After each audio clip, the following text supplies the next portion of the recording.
Hello, this is the LEGO Botanicals Japanese Maple set, and I'm going to try to answer your biggest questions about this as quickly as reasonably possible so that I don't waste your time. First of all, this has 474 pieces. I paid $60 US for it. It is 60 euros, 55 pounds UK, or $80 Canadian. Here's how it looks scaling relative to a minifigure.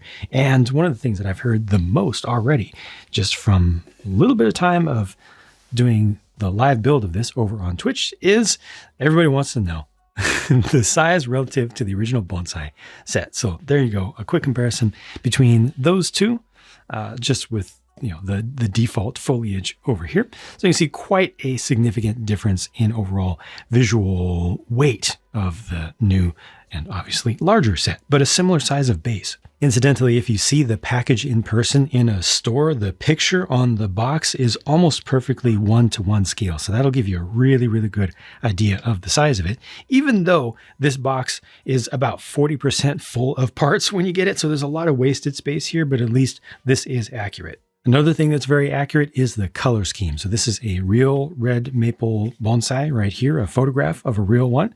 And when this set first came out, a lot of people questioned, especially the color of the trunk and the limbs of it. But as you can see here, it's actually pretty close to a real life representation. The only thing closer they could have done would have been possibly a light gray, but they don't have a light enough gray. And this is a much more interesting color. I think that it's pretty good. When you build the set, you start off with the pot, the base, of course, and it has some suggestion of terrain that has small foliage in it, including some moss that's represented by the lime green pieces here, all nice and soft, some very, very fine textured moss.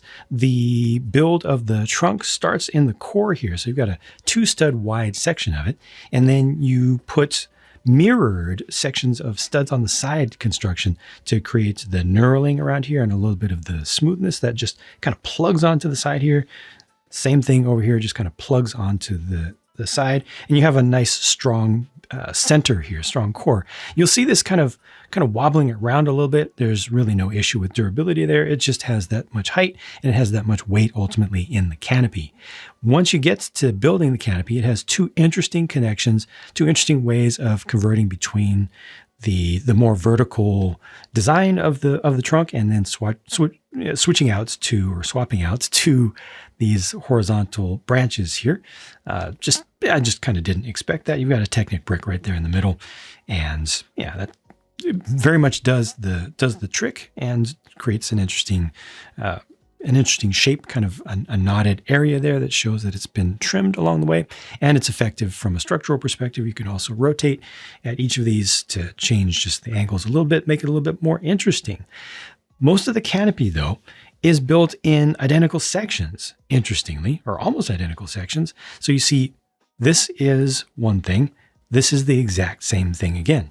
And then you have this trio up on top that uses the gray piece. You can see the modified plate piece. It's a Technic part that has studs on top, and it's just divided into 120-degree sections. That whole pattern, all that is repeated over here. So here's this one section. Here's the same thing again, and there's that triple setup. Here's the same thing again. They just change the color a little bit to create the gradation, going from ultimately the orange, just regular orange out here, through the reddish orange, that's the relatively new color in the palette, all the way to just a pure red at the very top. But along the way, you do that same thing, essentially the exact same build with just slight changes to the color configuration, again and again and again and again. And it didn't feel bad. I personally don't like repetition. I don't like a lot of repetition. I don't like unnecessary repetition. And I definitely was worried each time I did another one of those that it was going to be obvious on the finished product, that it was going to be noticeable that this is made of just these standardized sections. But to me, it's not so noticeable. Plus, if you do notice it at some point, you can adjust each of these. This is on a ball joint here. You can also adjust these leaves in and out. So you can make some easy differences to it that are substantial, that will kind of change how the leaves hang and how they present. There are some different angles in the branches as well that I think are well chosen to make this not look too recognizable, as you rotate it around. This really, in my opinion, has one camera unfriendly angle.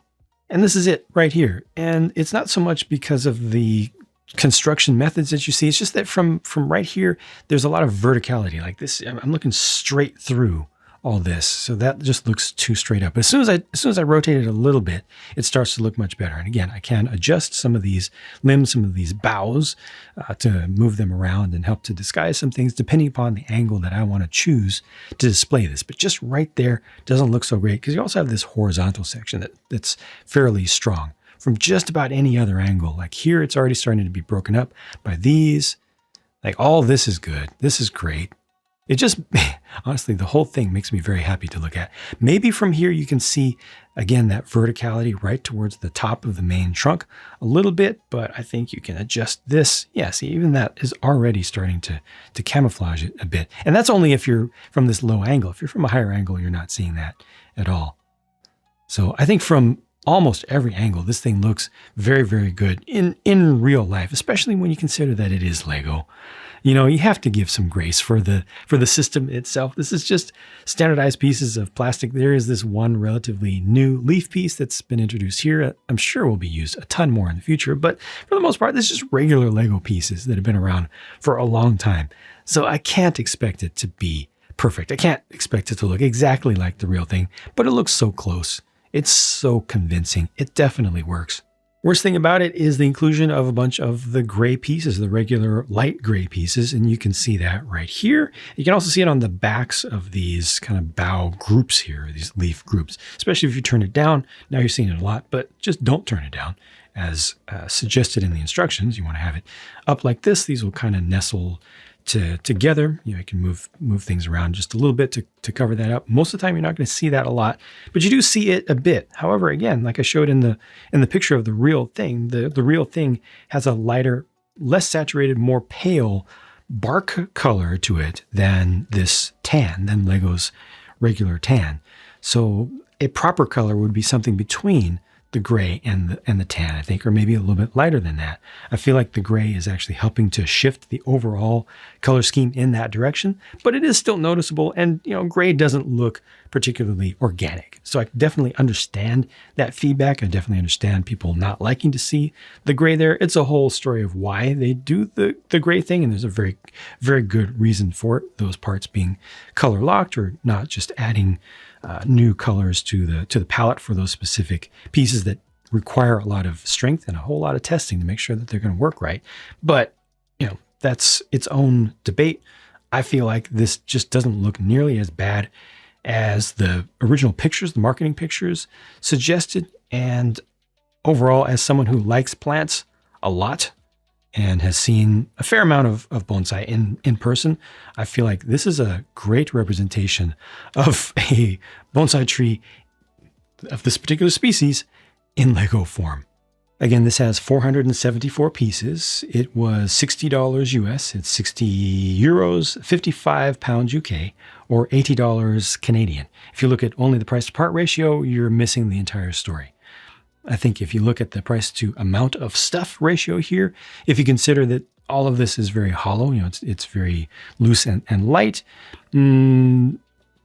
maybe $40 to $50 would feel better, something in that range. But the overall experience of building this and then having it and the overall visual impact of it, I think puts it to within a good range of value.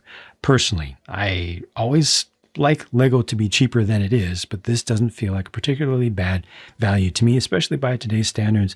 I feel like so much good work has been done here, and it creates a large enough display that I don't feel bad about the price. And I certainly don't feel bad about having this object in my space, because it brings a lot of joy directly to my eyes. And that joy began as soon as I put the first leaves on all the way down here. It was these over here. And each step along the way just felt good. Those are my thoughts overall. A lot of that is completely subjective, and I definitely respect differing opinions, but I got to share mine as I feel them, and I hope that brought you some value. Thank you very much for watching. I'll talk to you again soon.